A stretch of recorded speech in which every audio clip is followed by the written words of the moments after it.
الحمد لله رب العالمين والعاقبة للمتقين والصلاة والسلام على رسوله سيد المرسلين خاتم النبيين رحمة للعالمين شفيع المذنبين سيد الأولين والآخرين سيدنا ومولانا محمد رسول رب العالمين وعلى آله وصحبه أجمعين. أما بعد فأعوذ بالله من الشيطان الرجيم. بسم الله الرحمن الرحيم. والذين يؤمنون بما أنزل إليك وما أنزل من قبلك وبالآخرة هم يوقنون. صدق الله العلی العظیم.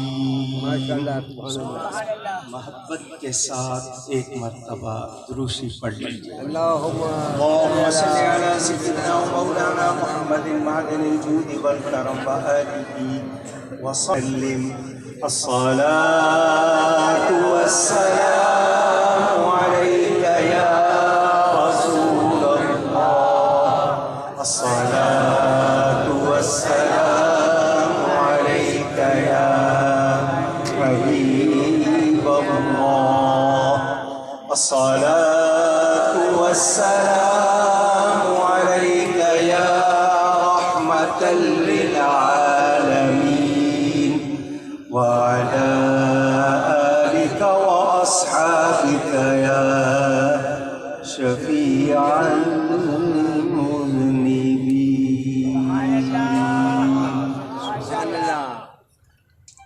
حمد و صلاۃ کے بعد قرآن کریم کی سورہ بقرہ کی ایک آیت آپ کے سامنے تلاوت کرنے کا شرف حاصل کیا ہے.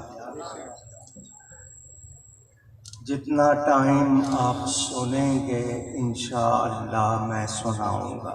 11ویں والے غوث پاک کی طرف 12 سے اشارہ 12 ربیع الاول والے نبی کی طرف 1 سے اشارہ اللہ کی طرف. تم 11ویں والے سے ملو وہ تمہیں 12ویں والے سے ملائے گا. 12ویں والا تمہیں رب سے ملائے گا. نمبر ہے 1974 کی 7 ستمبر کے حوالے سے یہ جلسہ رکھا گیا. آپ سے 2-3 باتیں ذرا شروع میں کر لوں پھر میں آیت کے مطابق گفتگو کرتا ہوں. اپنا تعارف کرا دوں آپ کو. الحمدللہ میں محمدی ہوں اور میں سنی ہوں اور میں حسینی ہوں. میں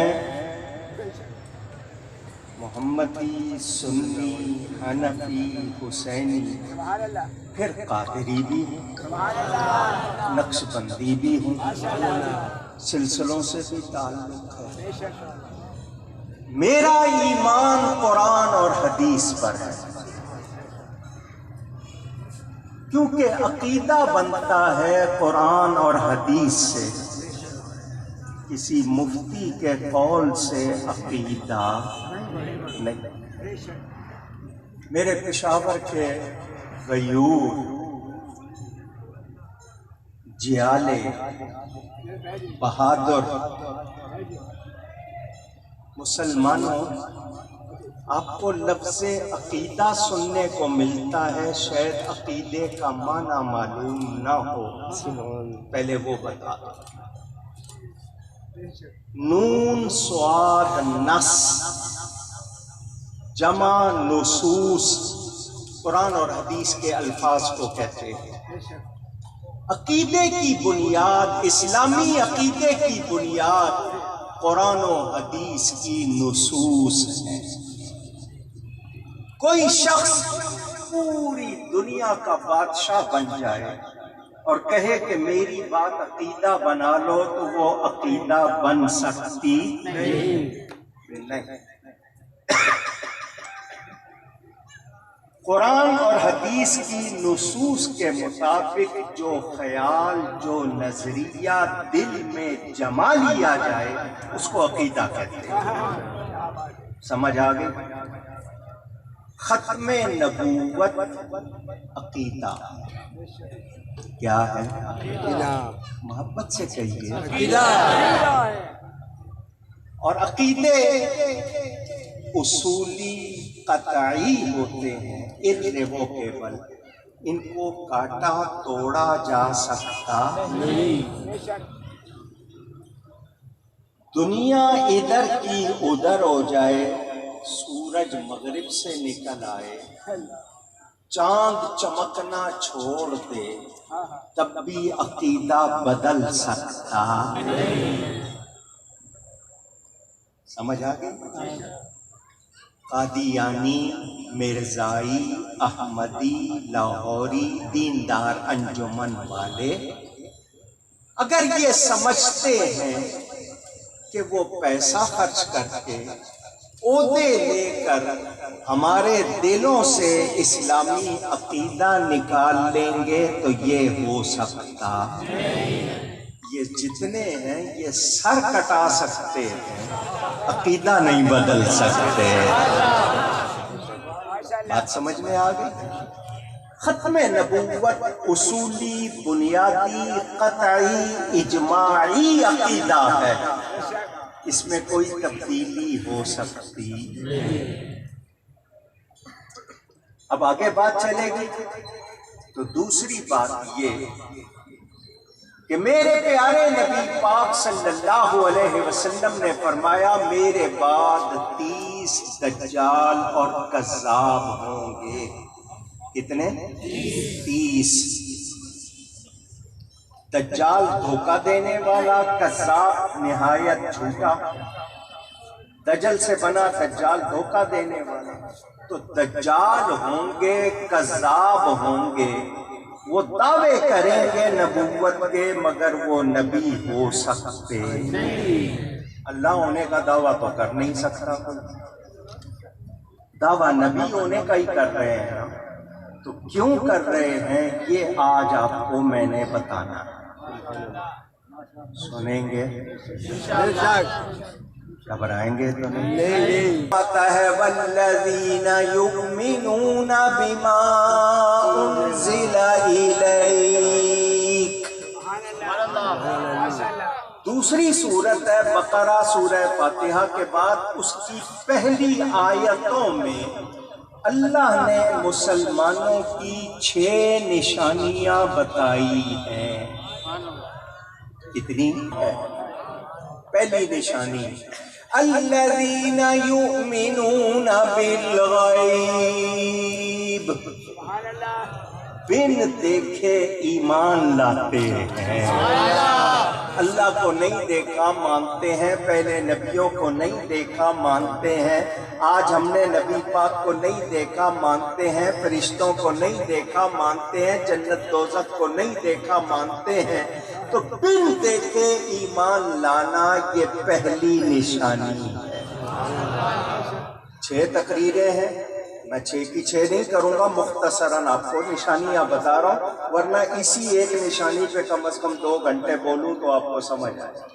پہلی نشانی بن دیکھے مانگتے، دوسری نشانی نماز قائم کرتے۔ کیا قائم کرتے ہیں؟ نماز پڑھتے نہیں، قائم کرتے۔ پڑھنے کا مطلب موج آئی پڑھ لی، نہیں موج آئی نہیں پڑھی، کیونکہ نمازی کئی قسم کے ہوتے ہیں۔ ایک ہوتے ہیں 8 کے، 8ویں دن جمعہ پڑھ لیا۔ ایک ہوتے ہیں 68 کے، جب دل چاہا پڑھ لیا۔ ایک ہوتے ہیں 360 کے، سال کے بعد عید پڑھ لی۔ ایک ہوتے ہیں 60 کے، جنازہ پڑھ لیا۔ لیکن مسلمان کون ہے جو نماز قائم رکھتے؟ تیسری نشانی وَمِمَّا رَزَقْنَاهُمْ يُنْفِقُونَ۔ تیسری نشانی یہ ہے کہ ہم نے جو ان کو دیا ہے اس میں سے خرچ کرتے ہیں۔ مجھے بہت خوشی ہوگی اگر آپ میں سے کوئی رزق کے معنی بتائے، جتنے بیٹھے ہیں سامنے، ادھر نہیں۔ رزق کہتے ہیں دی ہوئی چیز کو۔ رزق کے معنی کیا ہے؟ یاد کر لو، دی ہوئی چیز، عطیہ، جو اللہ نے دیا ہے اس کو رزق۔ اس میں آپ کی عمر بھی ہے، صحت بھی ہے، بچے بھی ہیں، کھانا بھی ہے، پینا بھی ہے، سب کچھ ہے۔ رزق کہتے ہیں